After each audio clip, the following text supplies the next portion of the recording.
Shut your mouth! Who do you think you are to talk to my mother like that? My husband roared, hitting me across the face with all his might.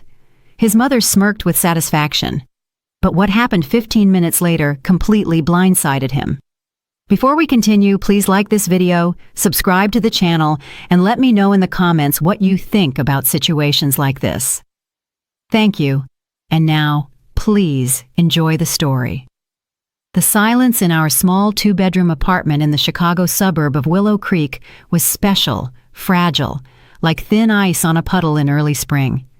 It was composed of the soft, measured breathing of a tiny nose in the crib, the quiet ticking of the wall clock, and the almost imperceptible hum of the refrigerator. Kira Hayes, a young black woman of 28, sat on the edge of the sofa, afraid to move and break the precious harmony. Her son, Micah, was exactly 6 months old. For the past half-year, her life had been a series of sleepless nights, endless feedings, and one overwhelming feeling of tenderness, so sharp it sometimes made her want to cry. She looked down at her hands. Instead of the perfect manicure she once took pride in, there were short, trimmed nails and dry skin. Her career as a graphic designer felt like a past life, before maternity leave, before Micah. Now, her main project was this small, squishy bundle, smelling of milk and serenity. The bedroom door creaked open quietly. Her husband, Donovan, stood in the doorway. Tall, fit, and in a perfectly pressed shirt, he looked like a visitor from that other world, the world of offices, meetings, and deadlines. "Is he asleep?" he whispered, tiptoeing toward the crib. "Uh-huh," Kira nodded, rising to meet him. "Just rocked him to sleep. He was fussy for a whole hour." Donovan gently kissed his wife's head. He smelled of expensive cologne and coffee, that scent always associated in Kira's mind with reliability, success, and the Donovan she fell in love with 2 years ago at a corporate party. He was a promising department head at a large tech company. She, a humble designer. Their romance had been fast and beautiful. "You look exhausted," he said, looking closely at her face. "Maybe you should go visit your folks this weekend, rest and catch up on sleep. I can handle Micah myself." "Thank you, but not right now," Kira smiled gratefully. "My mother-in-law just arrived to help out." At the mention of his mother, a shadow of relief flickered across Donovan's face. Veronica, his mother, had arrived a week ago from a neighboring state with the firm intention of whipping the young family into shape. She was an energetic, bossy woman, one of those who always knew best. Her help mostly consisted of criticism and uninvited advice. Kira was either burping the baby wrong, or her stew wasn't rich enough, or she wasn't dusting the corners with enough diligence. "Speaking of Mom," Donovan lowered his voice, "she asked me to tell you she's running low on her favorite instant coffee, the kind in the glass jar. Can you pick some up when you go out with the stroller, please?" Kira nodded. Over the past week, she had learned all of her mother-in-law's culinary preferences, a specific brand of tea, only that one yogurt dessert, bread from a particular bakery. Veronica tolerated no compromises. She had entered their lives like the lady of the house, and Kira, worn out by sleepless nights, couldn't find the strength to argue. She just wanted peace and quiet.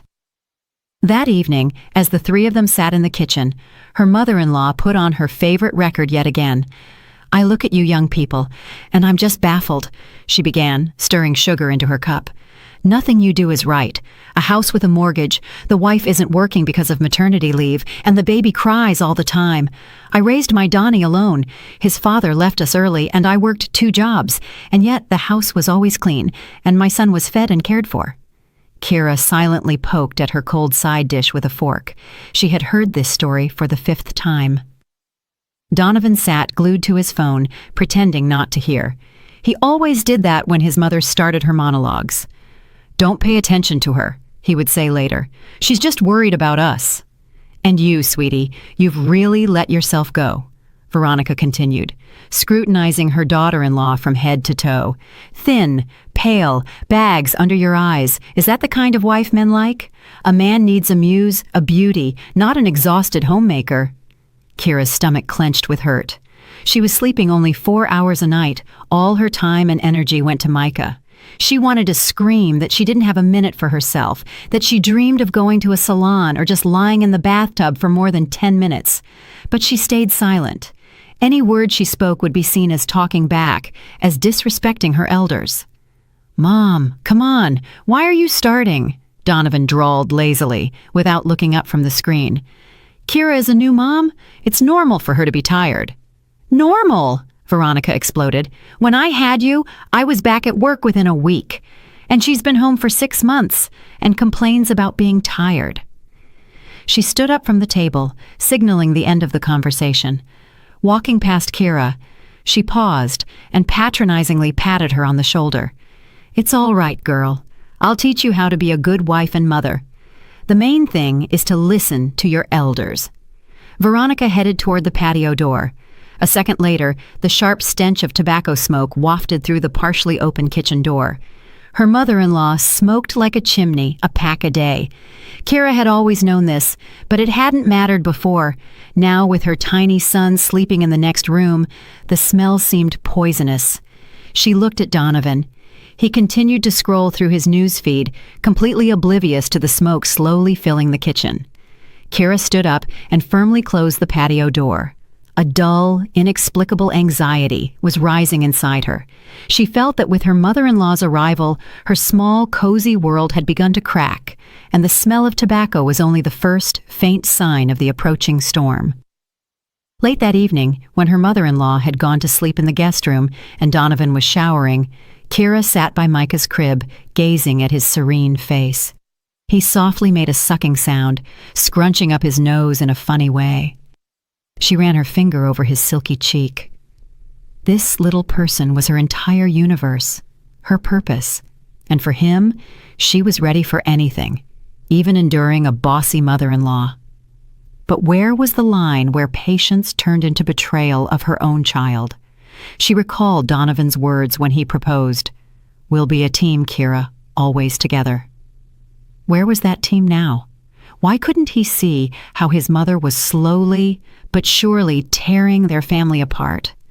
The sound of water running came from the bathroom. Kira got up and walked to the window. The city night glowed with millions of lights. Somewhere out there, life was bustling, full of events, meetings, and joy. But her life had narrowed to the dimensions of this apartment, to the perimeter of the baby's crib.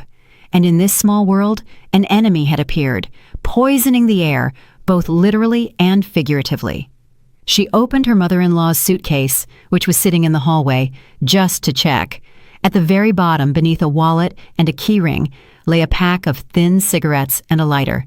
Kira sighed. This was going to be difficult, very difficult. The next morning began with the usual routine. Up at 6 a.m., feeding Micah, a quick cup of coffee while the baby cooed in his bouncer. Donovan had left for work early, without even having breakfast. Veronica emerged from her room closer to 10, wearing a silk robe with perfect hair, as if she had slept in a 5-star hotel, not a guest room. "Good morning, sweetie," she chirped, heading toward the coffee maker. "Where is my coffee?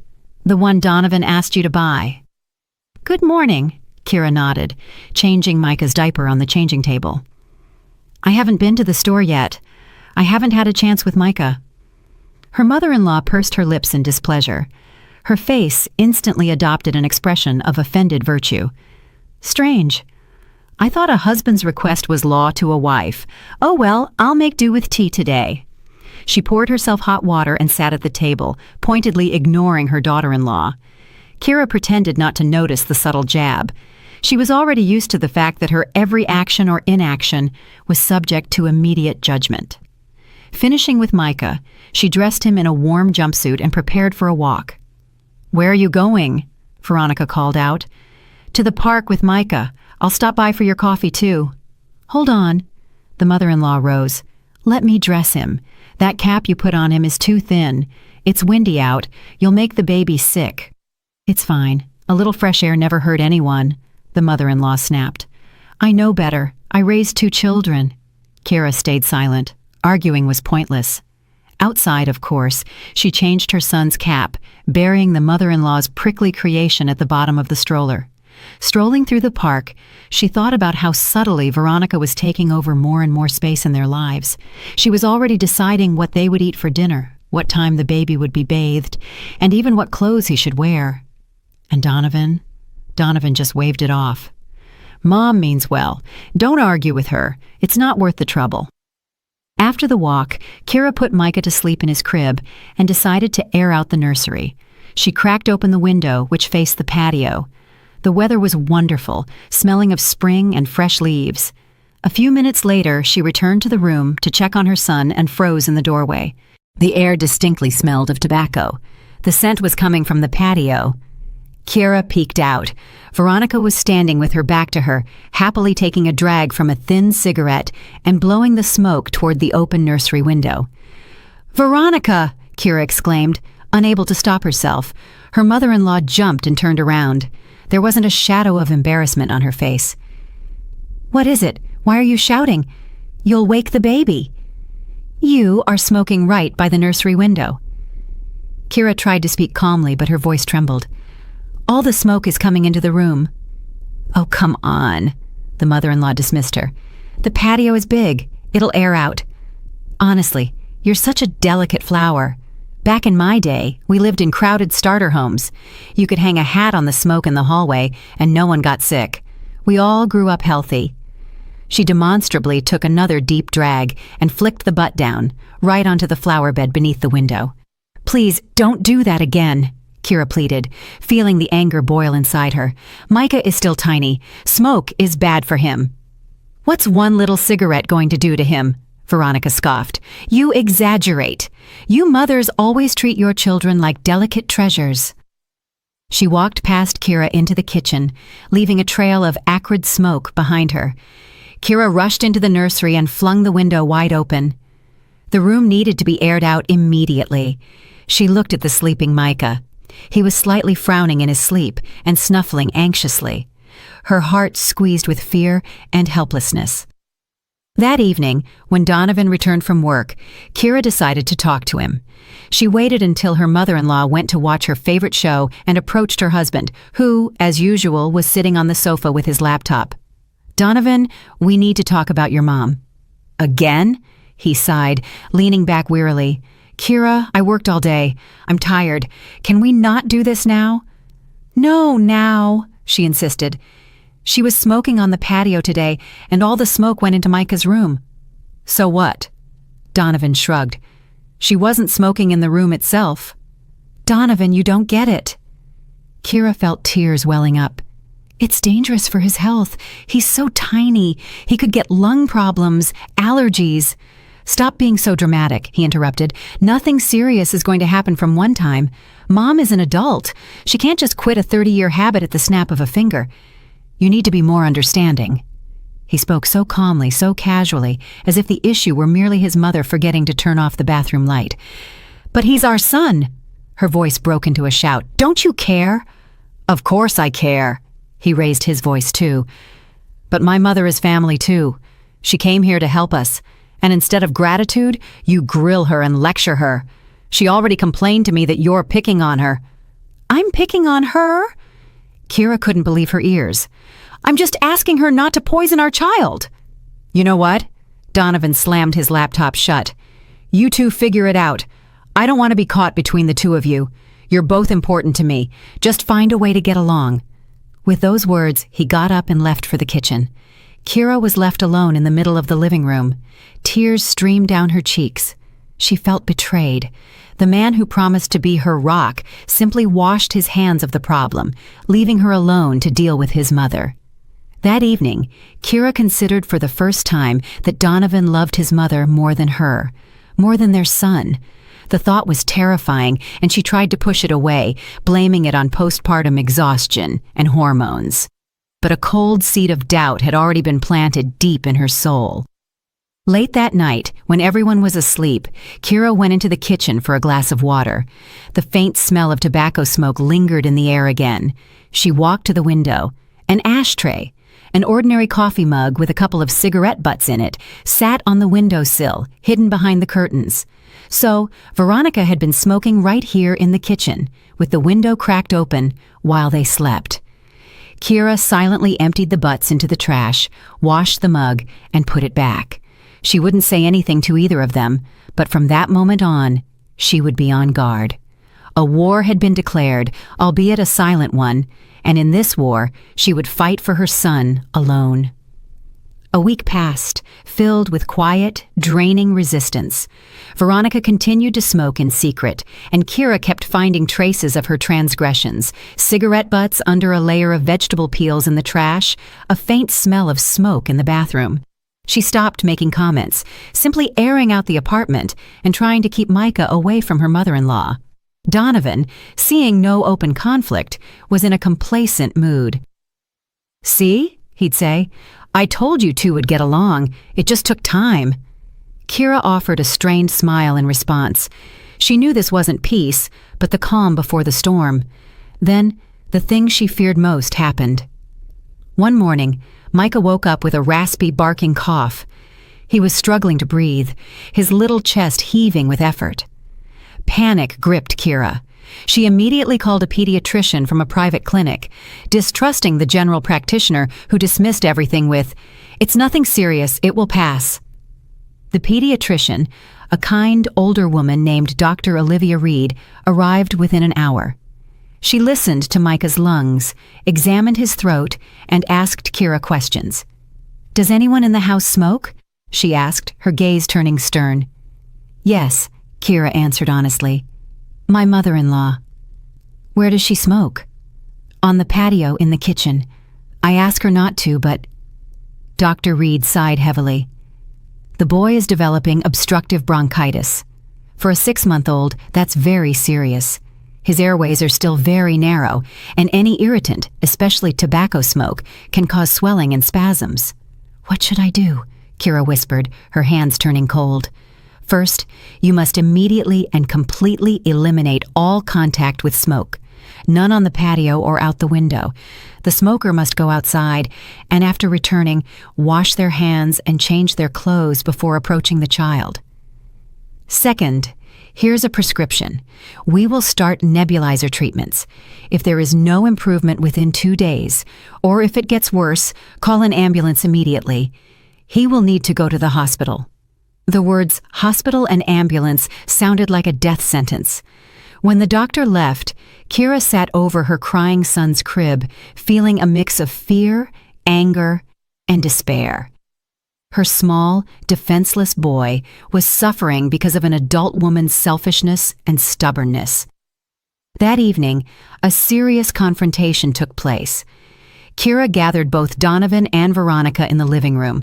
Without emotion, trying to speak as calmly as possible, she repeated the doctor's words. "Therefore, as of today, smoking is completely banned in our apartment. If you need to smoke, Veronica, please go outside." Her mother-in-law listened with a stony face. When Kira finished, she theatrically clutched her hand to her heart. "So you're saying I'm to blame for the baby's illness?" Her voice trembled with offense.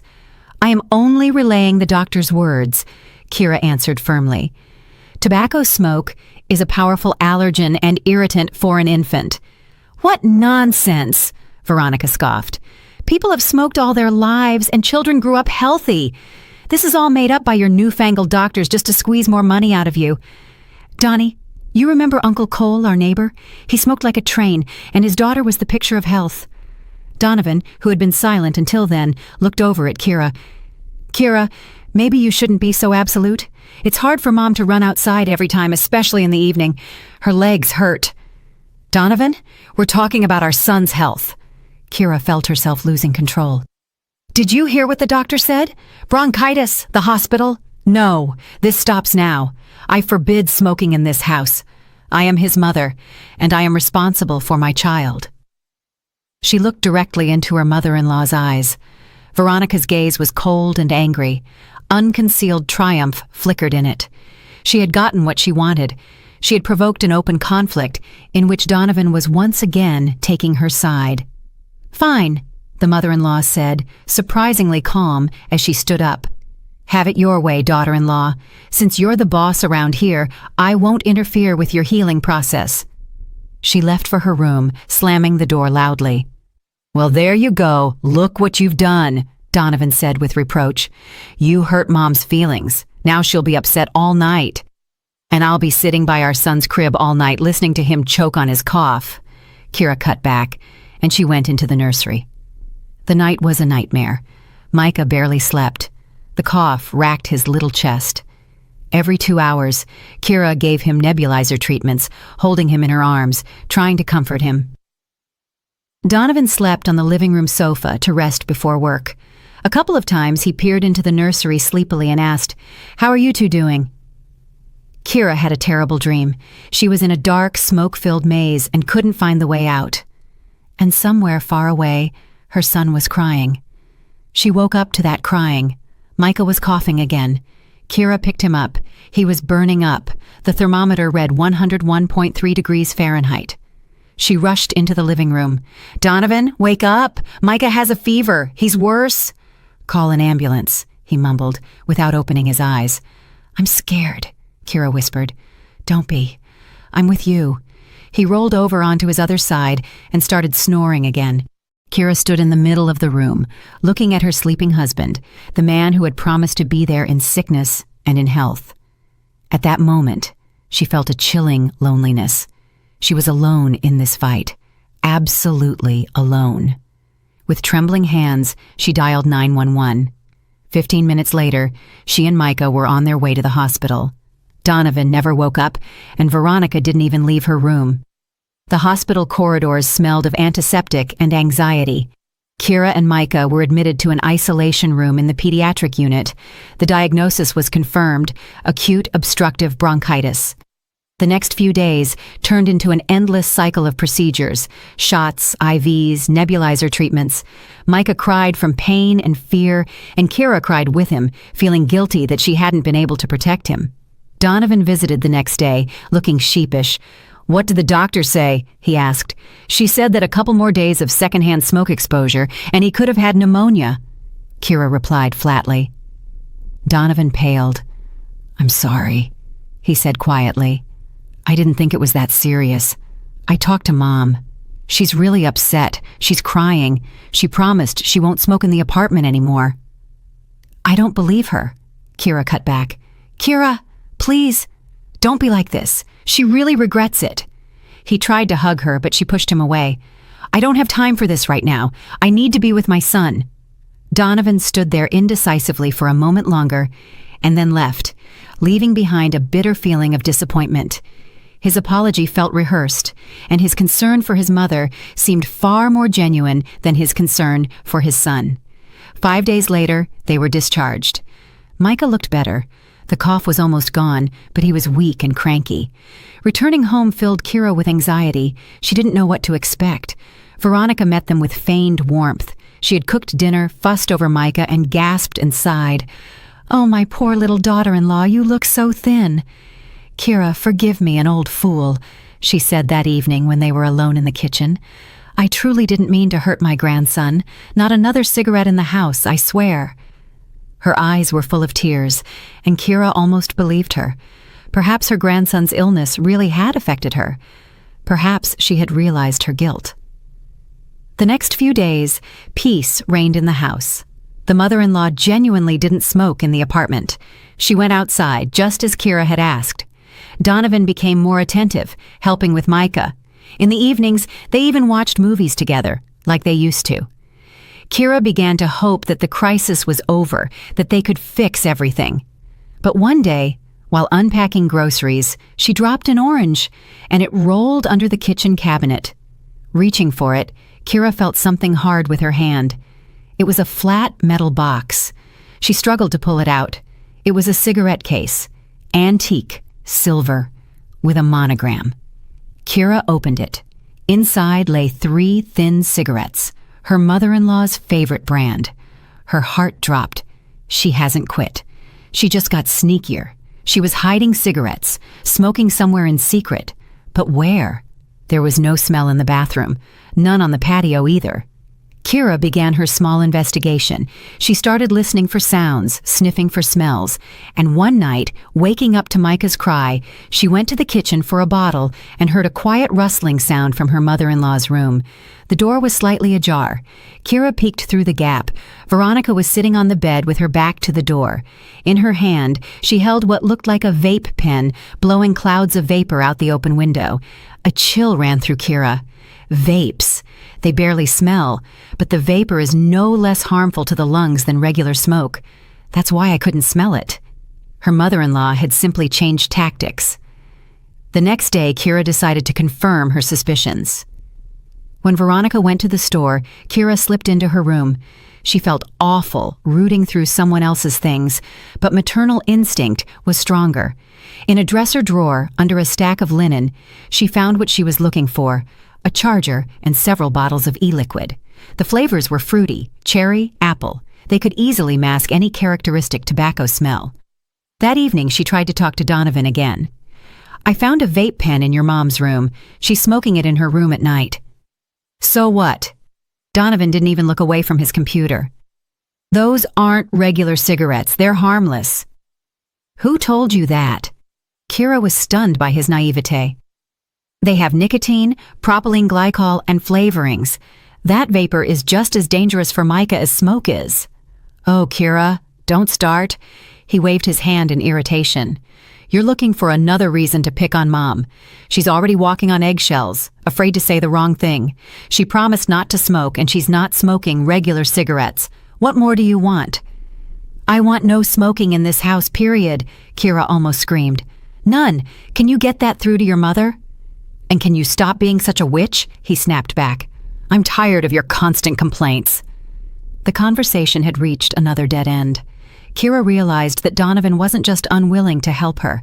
He was consciously choosing his mother's side, ignoring the danger to his own son. Her trust in her husband, already undermined by his infidelity, was now dissolving with every passing day. She decided to take a different approach. Since words didn't work, she needed undeniable proof. The next day, she went to an electronics store and bought the smallest covert camera she could find. That evening, while her mother-in-law was taking a bath, Kira quietly set it up in her room, camouflaged within a stack of books on a shelf. Her hands trembled, and her heart pounded with the realization of what she was doing. She was spying on her husband's mother in her own home, but what choice did she have? How else could she prove she was right? How else could she make them understand that she wasn't hysterical, but a mother fighting for her child's health? She felt she was crossing a line, after which there would be no returning to her former life. But her former life was already gone. There was only this quiet, cold war, where all means were justified. The camera footage was a genuine shock to Kira. She expected to see her mother-in-law secretly vaping, but what she saw exceeded her worst fears.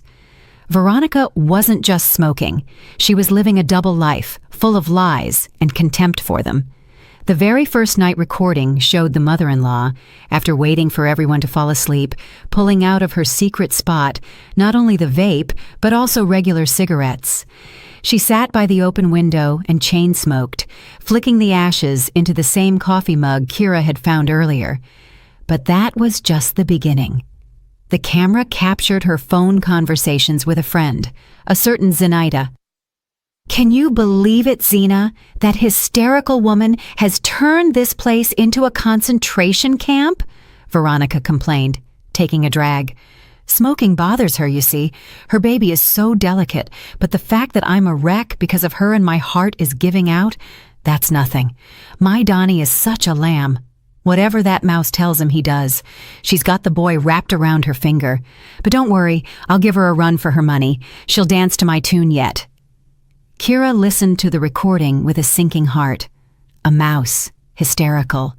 So that's what her mother-in-law really thought of her, and her complaints about her heart were just an act for her son.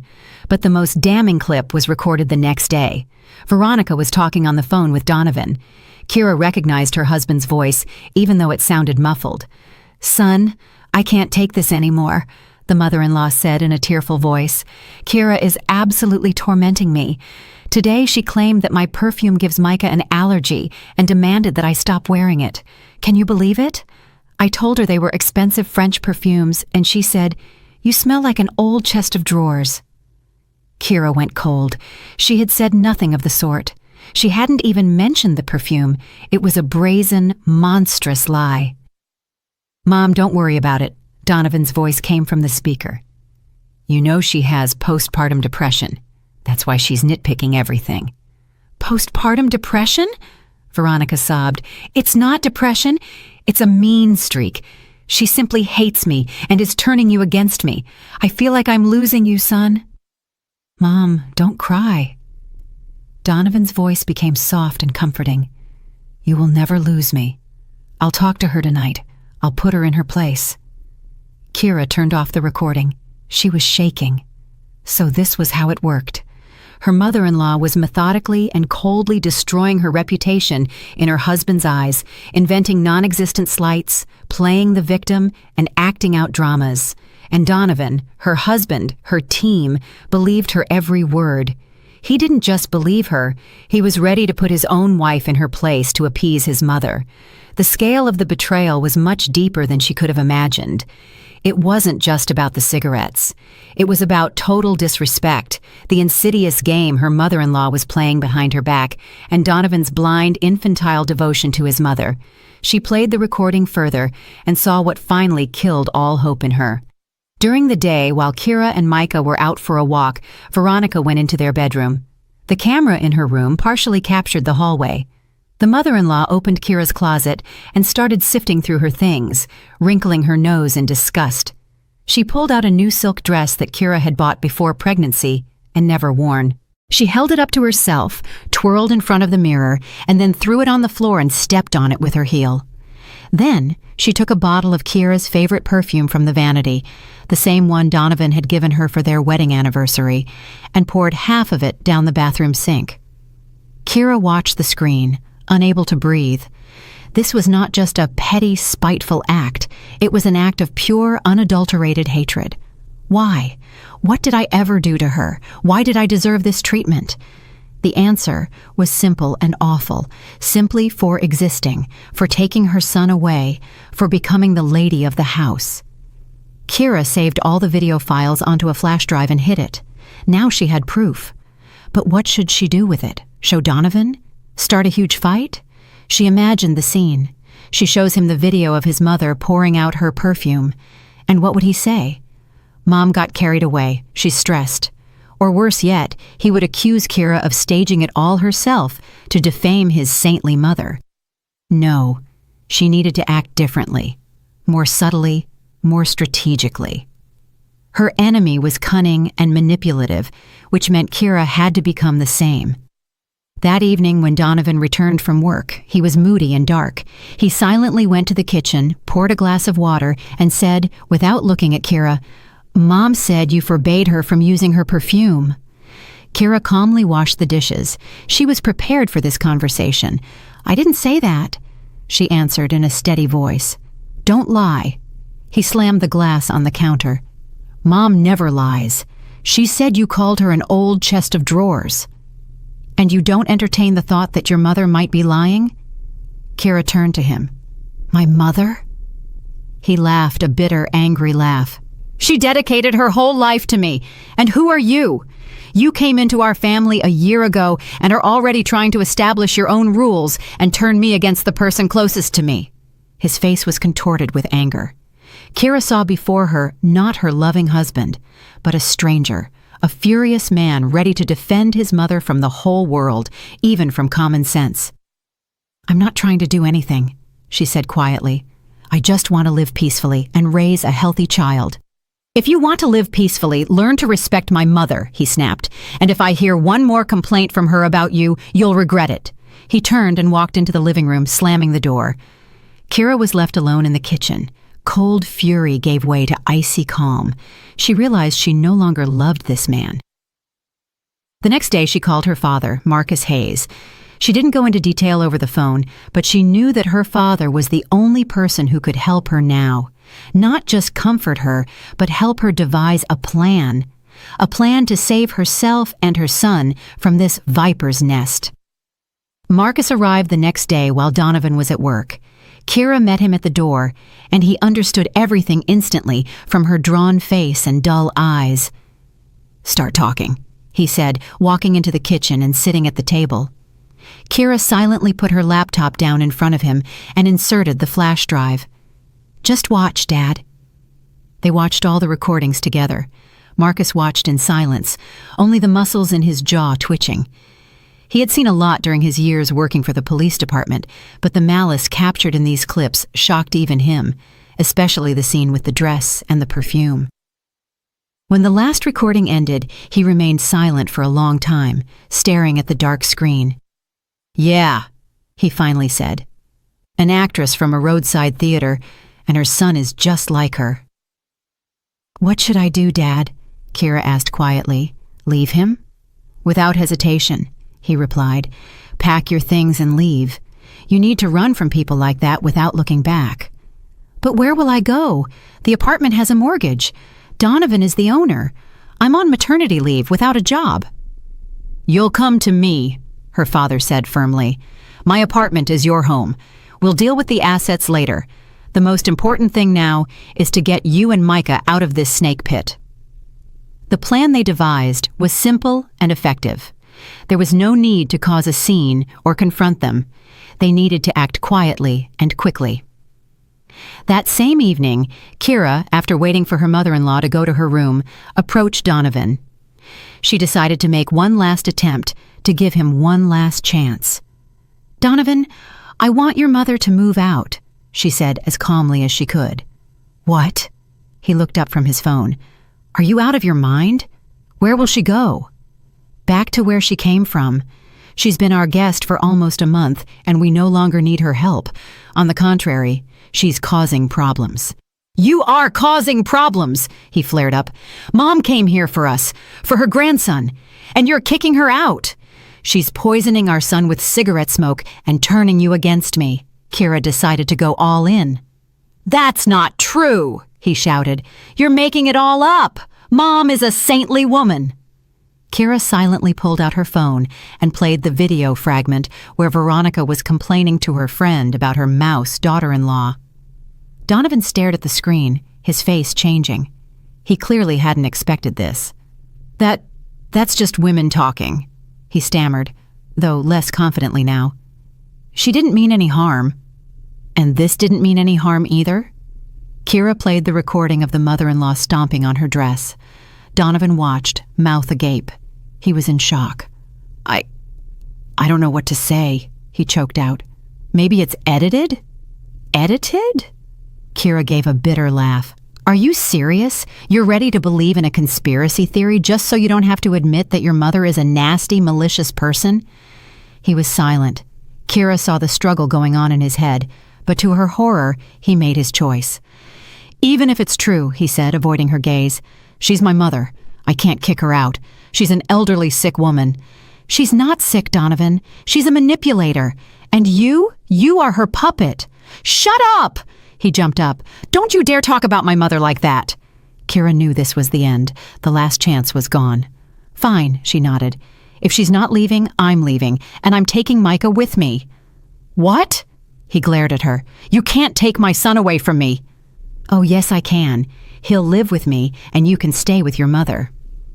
The next day, while Donovan was at work and Veronica was out shopping, Kira started packing. Her father arrived with a large suitcase and boxes.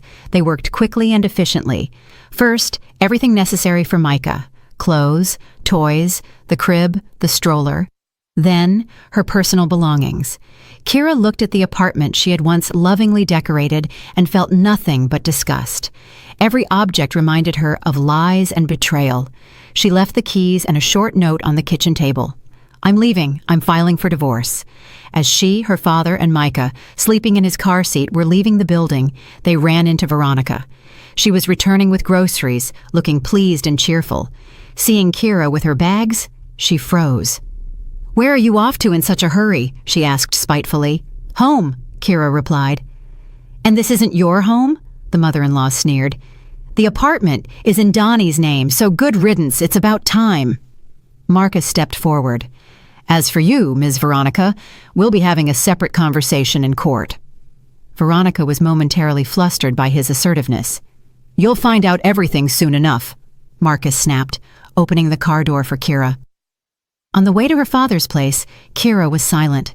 She watched the streets float by and thought about how her life had just been split into, before and after. And although the future was cloudy and frightening, she felt enormous relief. She had escaped the trap. The first few days at her father's apartment were like rehabilitation after a serious illness. She slept a lot while her father looked after Micah. She ate simple but delicious food that he cooked. She was quiet a lot, trying to process everything that had happened. Donovan bombarded her phone. At first he yelled and threatened to take his son away. Then he started begging her to come back, promising that everything would change, that his mother would leave. Kira didn't believe a single word. She just screened his calls. Veronica called too, from a different number. "You'll regret this, you tramp," she hissed into the phone. "I'll make sure you never see your son again." After that call, Marcus insisted that Kira change her phone number. "Don't listen to their nonsense," he said. "A dog barks, but the caravan moves on. We need to prepare for court." They hired a good family law attorney, a woman with the reputation of a bulldog named Attorney Jordan Clark. After reviewing the video recordings and hearing Kira's story, she confidently stated, "This is a winnable case. We'll get the divorce quickly. There won't be any trouble determining the child's residence. He's an infant.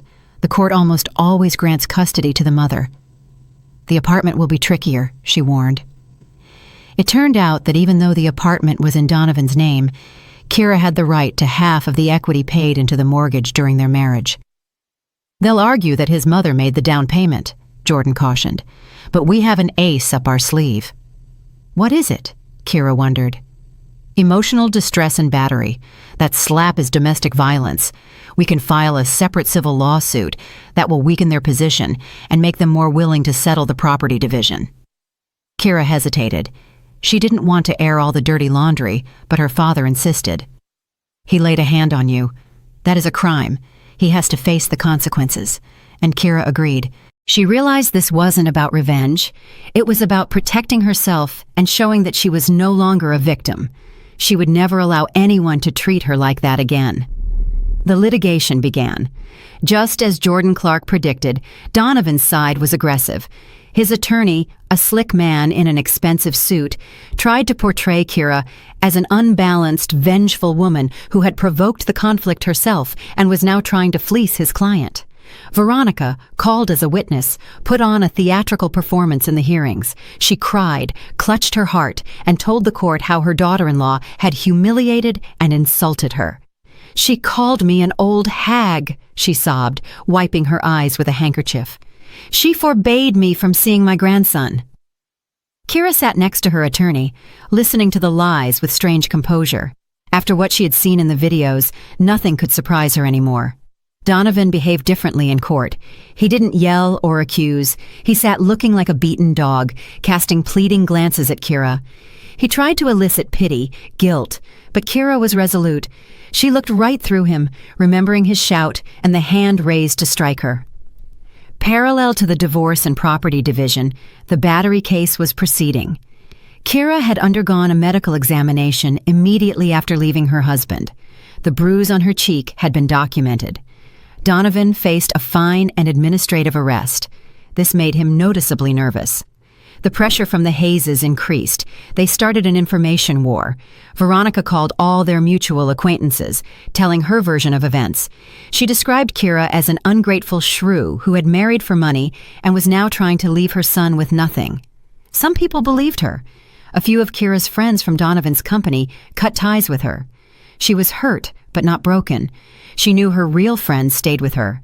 She also started feeling pressure from the client on that one freelance project she was trying to finish. He urgently demanded revisions, threatening penalties. Kira was torn between court dates, caring for Micah, and work. Sometimes she felt her strength was running out. One of those evenings, after putting her son down, she was sitting in her father's kitchen, staring into space. "Tired?" Marcus asked quietly, sitting across from her. "Very," she admitted. "Sometimes I just want to give up and agree to their terms."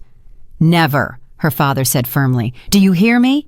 Never give up. That's exactly what they want. They want to wear you down, to make you throw in the towel. But you are stronger than them, Kira. You will get through this." His certainty was contagious. She drank a hot cup of tea and returned to work. She would prove to all of them that she wasn't broken. A week after the latest court hearing, Donovan cornered her outside her father's building. "Kira, we need to talk," he said, blocking her path. "We have nothing to talk about." She tried to walk around him. "Listen." He grabbed her arm.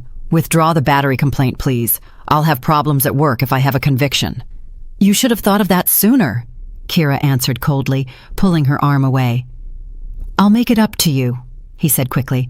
"I'll give you the whole apartment. Just withdraw the complaint." Kira stopped. This was unexpected. "What do you mean, give me the apartment?" "I mean, we'll sign a settlement agreement. The apartment stays with you and you drop all claims, including the civil suit for battery." The offer was tempting. Her own apartment, the end of the lawsuits, the start of a new life. "I'll think about it," she said.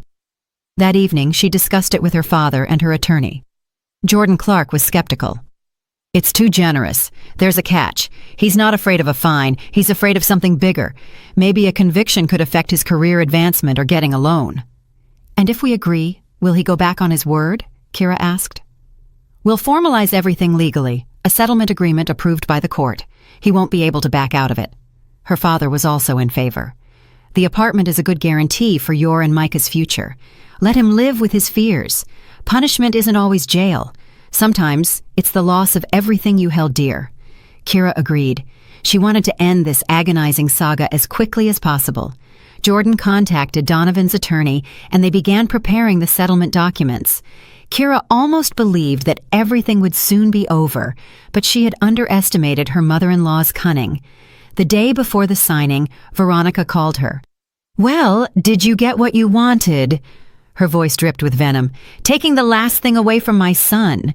"It's not me taking it, it's him giving it," Kira corrected her, "in exchange for my silence about him raising his hand to me." "You think we'll let you get the apartment that easily?" The mother-in-law laughed. "Naive." And she hung up. The call alarmed Kira. She told Jordan about it. "Don't worry about it." The attorney dismissed it. "It's the death throes. She's losing and she's angry. Tomorrow we'll sign everything, and this nightmare will be over."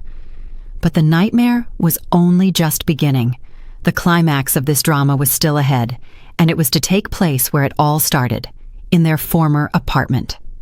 Kira had no idea what kind of trap Veronica had set for her. The signing of the settlement agreement was scheduled for Friday at 3:00 p.m., right in the apartment on Willow Creek. Donovan's side insisted on this, to hand over the keys and sign all the paperwork on the spot, his attorney explained.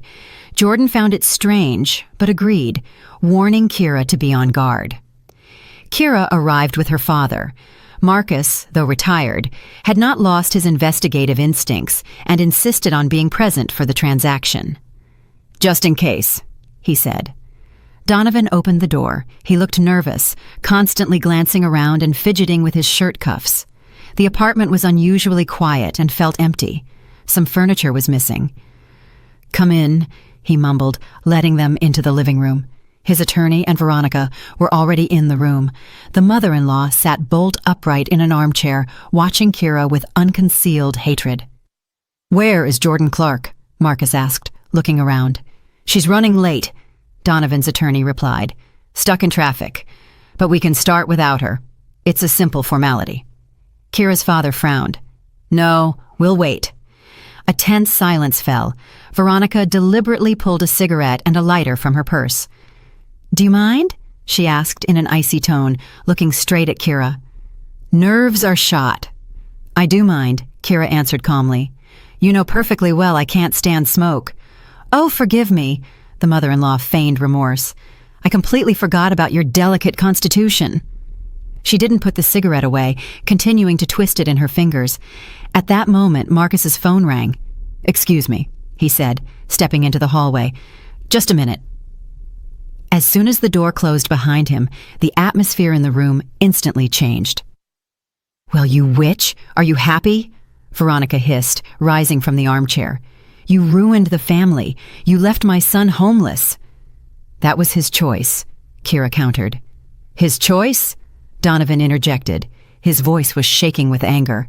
"You set this whole thing up. You wanted a divorce from the start. You wanted to steal the apartment. I know it." "Calm down, son." Veronica put a hand on his shoulder. "Don't waste your nerves on her. She won't get what she wants anyway." She looked back at Kira, and a malicious spark flashed in her eyes. "Did you think you were so clever? Did you think we'd just hand over the apartment?" She took a step toward Kira, who involuntarily backed away.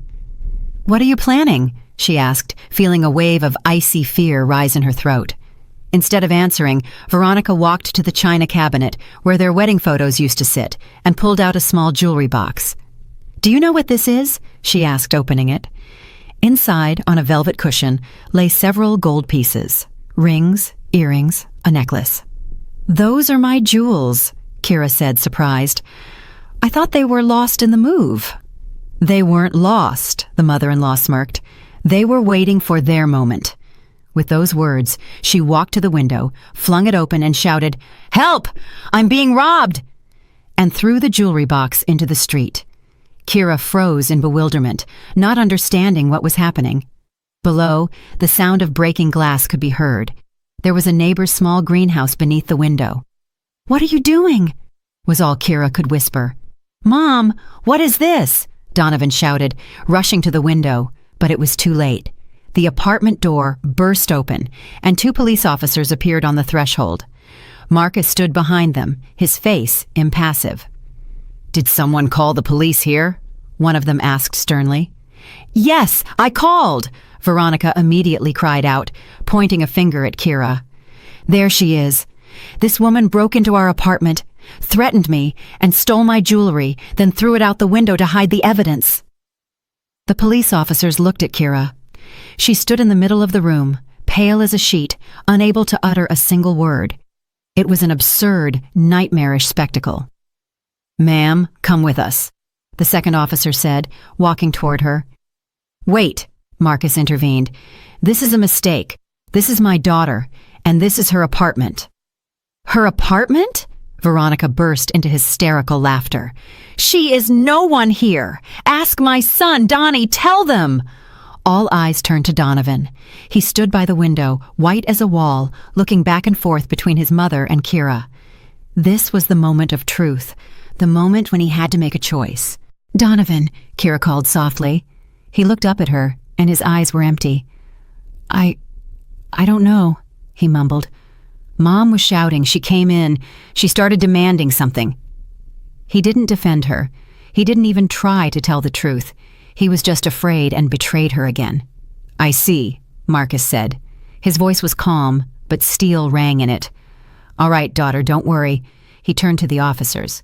"Officers, I am Marcus Hayes, Lieutenant Colonel, retired, 25 years in the Detective Bureau, and I state that a crime is being committed here, specifically filing a false police report and attempted fraud." Veronica faltered for a moment, but immediately recovered. "Don't listen to him!" she screamed. "He's her father. He's covering for her." "You'll see about that." Marcus pulled out his phone. "You know, I'm an old detective, and I make a habit of recording everything, especially when I meet with people like this." He pressed a button, and the room was filled with Veronica's voice, the same voice Kira had heard just a minute ago. "Well, you witch, are you happy? You ruined the family. Did you think we'd just hand over the apartment?" The recording continued, capturing every word, every threat, including her own scream. "Help! I'm being robbed!" The color drained from her mother-in-law's face. Her confidence, her anger, all vanished. Only fear remained. Donovan collapsed onto the sofa, clutching his head in his hands. The police officers exchanged glances. "All right, ma'am," the older officer said, walking up to Veronica. "It seems we'll have to take you with us now." But that wasn't the end. The main blow was still to come. Just as the officer took Veronica by the arm, Kira, who had been silent until then, suddenly stepped forward. She looked at her now definitely ex-husband. "And now, Donovan, here's the interesting part," she said quietly, but loud enough for everyone to hear. "Remember how you screamed at me? "Shut your mouth.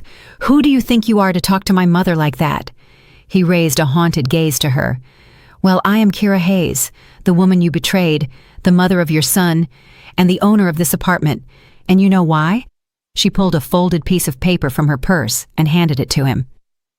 "Because your elderly, sick mother, it turns out, signed a quitclaim deed to this apartment to you 15 years ago, and anything given as a gift before a marriage is not divisible in a divorce. So when we were signing that settlement agreement, you were trying to give me something that was legally mine all along." An astonishing silence fell in the room. All they could hear was Veronica's labored breathing. Donovan looked at the document Kira was holding out, and his face became a mask of horror. He slowly took the paper. It was a recent title search report obtained by Jordan Clark just yesterday. It clearly stated that Donovan became the sole owner of the apartment long before their marriage. "How? How did you find out?" he whispered. "Good attorney," Kira shrugged. "She decided to check the title before signing the settlement, and what a surprise she found. It turns out both of you were trying to cheat me, you by offering me my own share of the apartment in exchange for silence. And you, Veronica—" Veronica made a strange gurgling sound and began to sink to the floor. "Mom!" Donovan screamed, catching her. The police officers, who had been watching the scene with professional interest, scrambled into action. "Sir, call an ambulance!"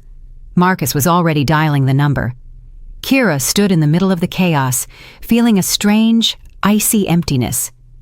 There was no triumph, only bitterness. She looked at her mother-in-law's limp body, at Donovan's bewildered face, at the bustling officers, and understood that she had just definitively destroyed her family. Yes, she was right. Yes, she had protected herself. But at what cost? While they waited for the ambulance, Marcus calmly and methodically explained the situation to the police. He handed them the audio recording and the copy of the title search. "We'll file a formal complaint for filing a false report and attempted fraud at the precinct," he said. Veronica, who had come to, but continued to groan and complain about her heart, was loaded onto a stretcher by the paramedics. "Heart attack. It was all her," the mother-in-law whispered, pointing a trembling finger at Kira. Donovan rode with her. Before leaving, he shot Kira a look full of such hatred that it scared her. It was the look of a man who had lost everything. When they left and the apartment fell silent again, Kira sank into an armchair and covered her face with her hands. All the tension of the last weeks, all the fear, all the pain burst out. She sobbed, shaking uncontrollably. Her father sat beside her, wrapping his arm around her shoulders. "Quiet now, baby girl. It's over. You did good. You were strong." "I'm not strong, Dad," she whimpered. "I feel empty. I destroyed everything." "You didn't destroy anything," he said firmly. "You just held up a mirror to them, and they didn't like what they saw in it. They destroyed everything themselves with their lies and malice." They sat in silence for a long time. Kira gradually calmed down. Her father brewed some strong tea. "What about the apartment?" she asked, sipping the hot drink. "Since it was his, I have no right to it, do I?" "Not exactly," Marcus replied. "Since you were married and significant improvements were made during the marriage, the renovations, for example, that increased its value, you can claim compensation for half of those investments. And of course, child support for Micah and spousal support for yourself until he's 3, so you won't leave empty-handed." "But what's the main thing?" "The main thing is that you're free," he said. "Free from that man and his mother. You can start a new life." A new life. The word sounded frightening. She was used to being a wife, part of a couple. Now who was she? A single mother, without her own place, with a broken heart. That evening, when they returned to her father's apartment, Kira stood by Micah's crib for a long time. She knew she had to build a new, happy life for them, a life without lies, humiliation, or tobacco smoke. She spent the night sleeplessly, reviewing the events of the past few months in her mind, analyzing, trying to understand when everything went wrong. Was she so blind that she didn't see Donovan's true face, or was he just a good pretender? She recalled their first dates, his charming courtship, his promises of love and loyalty. Where did all that go? Or was it never real? Was it just a game in which she was a convenient match? Modest, home-oriented, without high ambitions, the perfect wife for a mama's boy. Toward dawn, as the sky outside the window began to lighten, a strange peace came over her. The pain receded, leaving behind a cold clarity. She no longer felt like a victim. She felt like a fighter who had endured a tough battle. Yes, she was wounded, but not broken. She looked at her reflection in the dark window pane. She saw a tired but determined woman. A woman who had just been through hell and survived. And this woman was ready for the next chapter of her life, a chapter she would write herself, without anyone's manipulation or prompting. She picked up her phone and dialed Jordan Clark's number. "Attorney Clark, good morning. This is Kira Hayes. We're withdrawing the settlement agreement. We're going to court, and we're going to win." She knew there were many difficulties ahead, but now she wasn't afraid. Beside her was her father. In her heart was love for her son, and in her soul, a newfound strength. The strength of a woman who had known betrayal but hadn't broken, who had only become stronger. The state of emotional shock that Kira had been in after the dramatic events in the apartment slowly began to recede, replaced by a dull, aching pain. It felt like waking up after a major surgery. The anesthesia was gone, and every nerve, every cell in her body began to feel the consequences of what she had endured. She mechanically cared for Micah, fed him, changed his diapers, and took him for walks in the neighborhood park near her father's house. But all her actions were automatic, lacking the joy they once had. Her thoughts, like annoying flies, constantly circled the same things. Donovan, his betrayal, her mother-in-law's lies, the broken marriage. She replayed the scene of the slap, his empty eyes when he should have defended her, Veronica's triumphant smirk.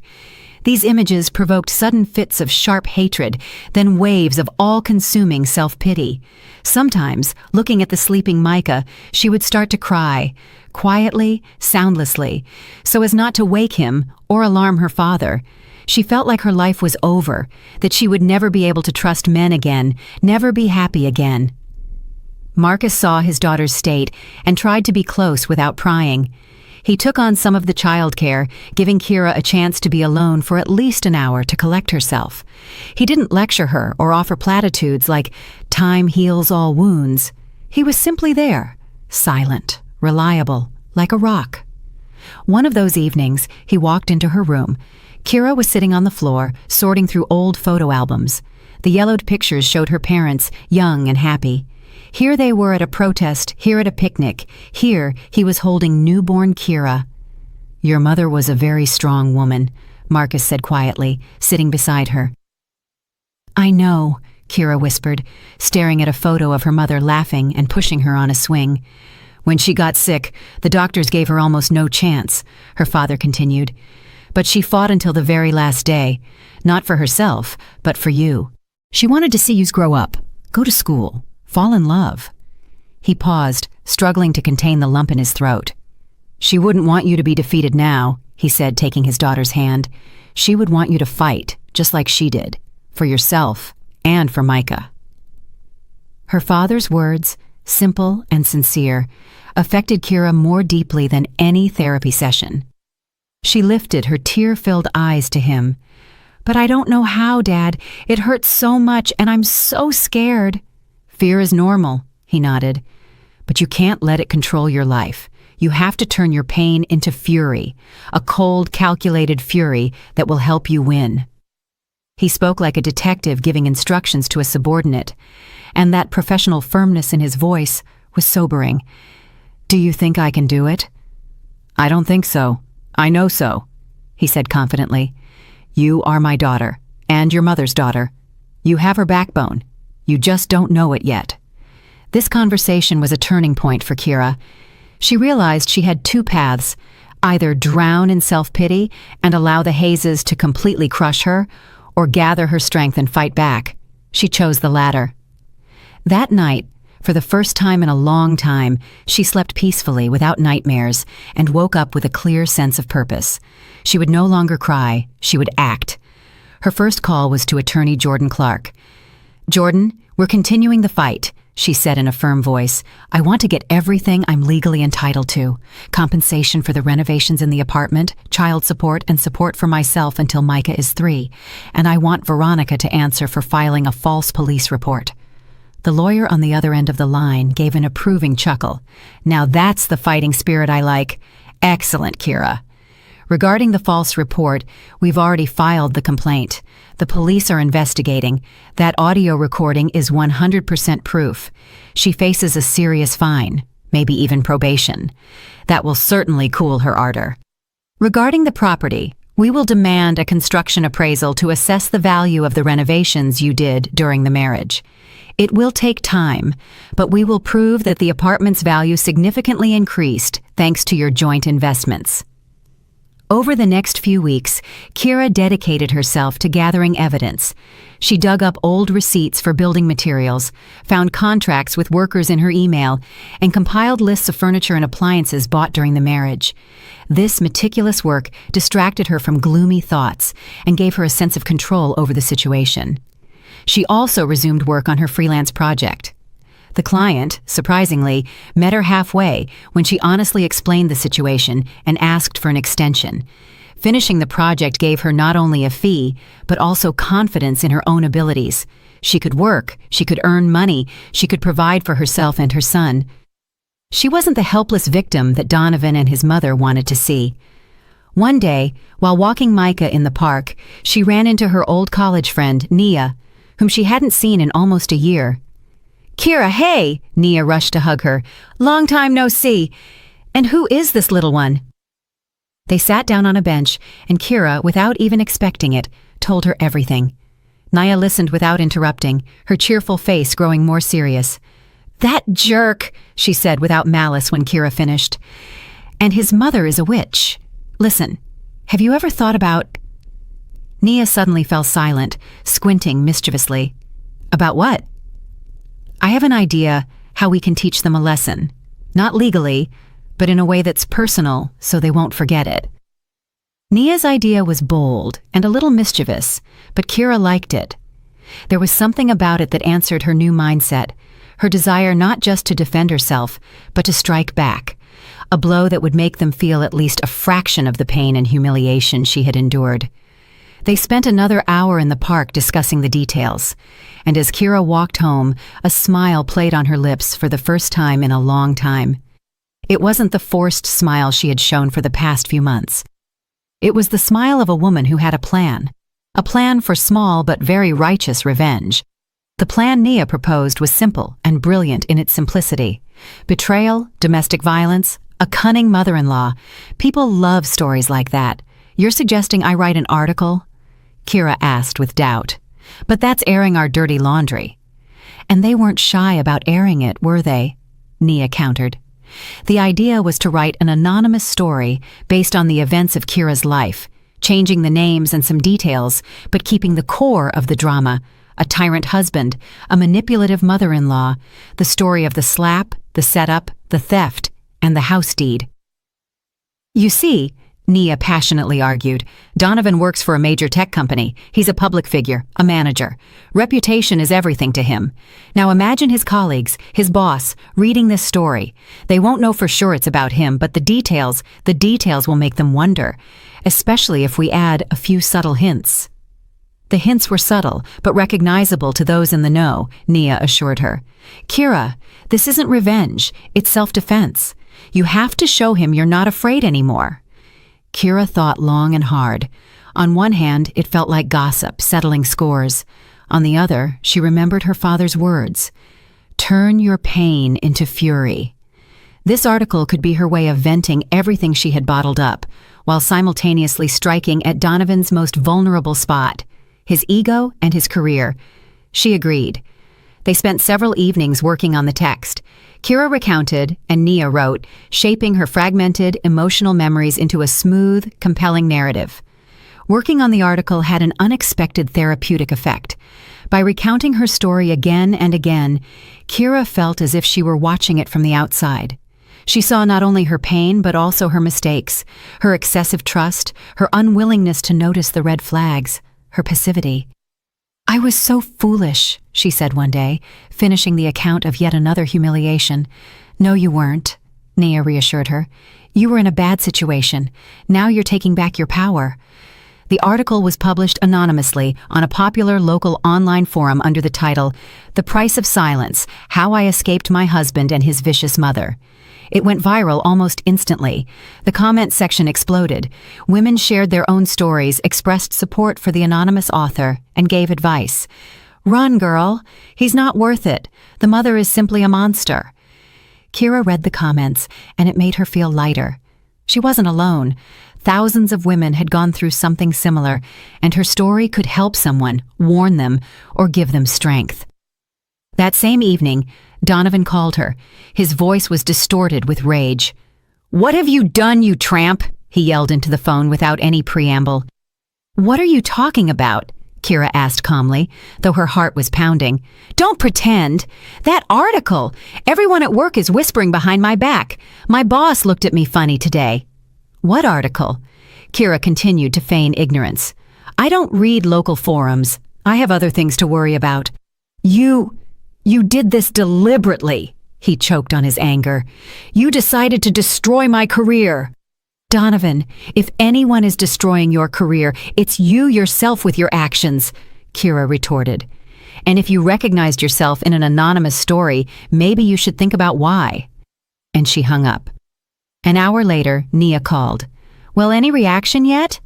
"Oh, yeah," Kira chuckled. "He called, yelled, and accused me."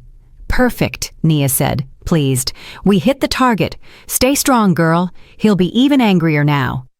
Nia was right. At the next court hearing, Donovan and his attorney were even more aggressive. They tried to contest every document, every receipt, but Jordan Clark was ready. She calmly deflected all their attacks and then delivered a counterblow. "Your Honor," she addressed the judge, "we request to introduce one more piece of evidence, which characterizes the defendant's personality." She handed the judge a flash drive. "This contains video recordings made in the plaintiff and defendant's apartment. They clearly demonstrate the psychological atmosphere my client was living in." Donovan's attorney jumped up. "Objection! This is illegal recording, an invasion of privacy." "The recording was made in my client's own apartment," Jordan countered, "for the purpose of protecting the health of her minor child. And as for privacy, there is a lot of interesting content on these recordings. For example, how Veronica Hayes smokes in close proximity to an infant, how she talks about her daughter-in-law, and how she damages my client's property." The judge frowned and took the flash drive. "The court will review these materials. The session is adjourned." When they left the courtroom, Donovan rushed up to Kira. "You have recordings?" he hissed. "You were recording us?" "I have evidence of everything you both did," Kira answered calmly. "You'll regret this," he muttered, and quickly left, catching up with his mother, who looked terrified. A few days later, Donovan called again. His tone was completely different, tired and defeated. "Kira, let's just end this." "What does that mean?" "I agree to your terms. Compensation, child support, everything you want. Just take those recordings out of play. Don't let them be used. If my boss sees them..." "And why should I believe you?" Kira asked. "Because I'm tired," he answered honestly. "I'm tired of this war. Mom nags me every day. There are problems at work. Now these recordings too." Kira was silent. She felt no malice, only fatigue and a slight distaste. "I'll talk to my attorney," she finally said. Jordan Clark was against it. "We shouldn't back down. We need to squeeze them." "I don't want to prove anything anymore," Kira replied. "I just want to live. If he's ready to sign an agreement on our terms, let's do it. I want to turn this page as soon as possible." They drafted a settlement agreement. It included all the points: the amount of compensation for her share of the apartment, the exact amount Jordan had originally calculated, the amount of child support for Micah and spousal support for Kira, and a schedule for Donovan's visitation with his son, and, as a separate clause, Donovan's obligation not to obstruct the sale of the apartment and to pay the compensation within 1 month after the sale. Donovan signed everything without looking. It seemed he was ready to do anything to keep those video recordings from seeing the light of day. The signing of the final agreement and its approval in court went surprisingly smoothly. Donovan was silent and sullen. Veronica did not appear at the hearing, citing poor health. When the judge announced that the marriage was dissolved and the agreement approved, Kira felt an enormous weight lift from her shoulders. It was over. She left the courthouse on shaky legs. A light autumn rain was falling outside. "Congratulations," Jordan said, shaking her hand. "That was not an easy victory." "Thank you truly," Kira said sincerely. "I couldn't have done it without you." She was about to head to the bus stop when Donovan caught up with her. "Kira, wait!" She turned around. He stood in the rain without an umbrella, and his expensive coat was already soaked at the shoulders. I wanted to give you this." He held out the keys to the apartment on Willow Creek. "Why?" She didn't understand. "I won't live there anyway. The apartment is going to be sold." "I know," he nodded. "But until it's sold, you can live there. Your father's place is probably cramped, and take your things. A lot of your stuff is still there." He spoke quietly, not looking her in the eye. "Where will you live?" "I'm moving back in with my mother." He gave a crooked smile. "She'll be happy." Kira took the keys. She felt strangely sorry for him in that moment. The once confident, successful man now looked lost and pathetic. "Goodbye, Donovan," she said. "Goodbye," he replied, and walked away, hunched against the rain. The next day, Kira and her father arrived at her former apartment. In the few months she hadn't been there, the place had turned into something resembling a bachelor's den. Dirty dishes were piled up in the sink. Clothes lay scattered on the floor, and a sour smell of stale food hung in the air. "Well," Marcus drawled, looking around, "the music didn't play for long. Without a woman's touch, everything here quickly fell apart." They began sorting through the items. Kira methodically packed her clothes, books, and dishes into boxes.